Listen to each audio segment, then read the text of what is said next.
सोलापूर जिल्हा परिषदेसाठी आज मतमोजणी प्रक्रिया जी आहे ती पार पडणार आहे। सोलापूर जिल्ह्यातील जिल्हा परिषदेच्या 68 जागा त्याचबरोबरीने पंचायत समितीच्या 136 जागांसाठी मतमोजणी प्रक्रिया जी आहे ती आज पार पडणार आहे। खरं तर सोलापूर जिल्ह्यातील 11 ठिकाणी या ठिकाणी ही मतमोजणी प्रक्रिया जी आहे ती या ठिकाणी पार पडणार आहे। आपण पाहतोय मतमोजणी प्रक्रियेची तयारी जी आहे ती आता सुरू झालेली आहे आणि शेवटच्या टप्प्यामध्ये ही सर्व तयारीचा आपण आढावा घेतोय। खरं तर आत्ता आपण आहोत उत्तर सोलापूर तालुक्यातील मतमोजणी केंद्रावरती आणि या ठिकाणी सर्व कर्मचारी जे आहेत ते दाखल व्हायला सुरुवात झालेली आहे। सकाळी 10 वाजल्यापासून मतमोजणी प्रक्रिया जी आहे त्या मतमोजणी प्रक्रियेला सुरुवात होणार आहे।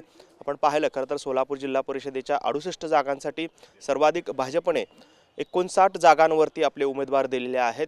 त्याचबरोबरनं त्याखालोखाल राष्ट्रवादी काँग्रेस असेल, शिवसेना शिंदे गट यांनी सर्वाधिक उमेदवार जे आहेत ते दिलेले आपल्याला पाहायला मिळतात। खरं तर भारतीय जनता पक्षाचा दावा आहे की जिल्हा परिषदेवर भाजपचा झेंडा असणार, भाजपचा अध्यक्ष जिल्हा परिषदेचा होणार असा दावा पालकमंत्री जयकुमार गोरे त्याचबरोबरीने इतर नेत्यांनी केलेला आहे। तर दुसरीकडे राष्ट्रवादी काँग्रेस, अजित पवार गट असेल, शरद पवार गट असेल, हे एकत्रितपणे मिळून या ठिकाणी निवडणूक सोलापूर जिल्ह्यातल्या अनेक तालुक्यांमध्ये लढवताना आपल्याला पाहायला मिळत आहेत।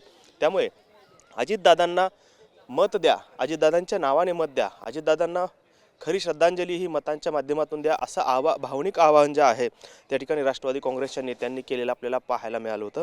आणि त्याच पार्श्वभूमीवरती आज या मतमोजणी प्रक्रिया जी आहे ती पार पडते।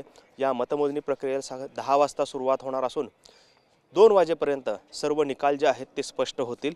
मात्र असं असलं तरी जिल्हा परिषदेवर नक्की कोणाचा झेंडा रोवला जाणार याकडे देखील सर्वांचं लक्ष लागलेलं आपल्याला पाहायला मिळतंय। त्यामुळे एकंदरीतच गेल्या 15 दिवसापासून जो जिल्हा परिषदेचा रणसंग्राम सुरू होता तो आज प्रत्यक्षात त्याचे निकाल जे आहेत ते हाती येणार आहेत। त्यामुळे नक्की कोण बाजी मारणार याकडे सर्वांचं लक्ष लागलेलं आपल्याला पाहायला मिळतंय। कॅमेरामन विनोद उमनाबादकरसह सागर सुरवसे, TVN मराठी, सोलापूर।